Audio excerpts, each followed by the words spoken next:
The Trump administration is ramping up its efforts to trace the funding behind Antifa. At the president's roundtable Wednesday, officials describing the coordinated campaign to expose the networks they believe are fueling nationwide unrest. The National News Desk, Jeff Harris, joining us.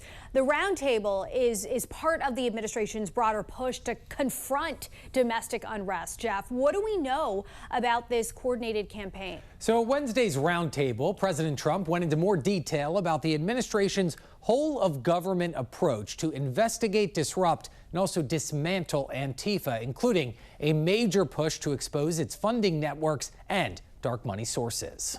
The roundtable featuring several cabinet members and independent journalists, including Katie Daviscourt, who described recently being assaulted by Antifa in Portland. Today, I am sitting here with a black eye and a concussion after being violently hit in the face with a metal pole. I watched 20 Antifa militants help my assault suspect escape into an Antifa safe house that is 1 block away from the ICE facility. Among those in attendance, Seamus Bruner, research director at the Government Accountability Institute, who echoed administration officials that unmasking Antifa will require tracing its finances, which is exactly what his team did. We followed the money, and we followed it to the top of what we call the protest industrial complex. Bruner describing what he calls, quote, Riot Inc., a corporate-style operation equipped with boots on the ground, marketing, and legal support. Dozens of radical organizations that have received more than $100 million from the Riot Inc. investors. Bruner also pointing to GAI investigation showing coordination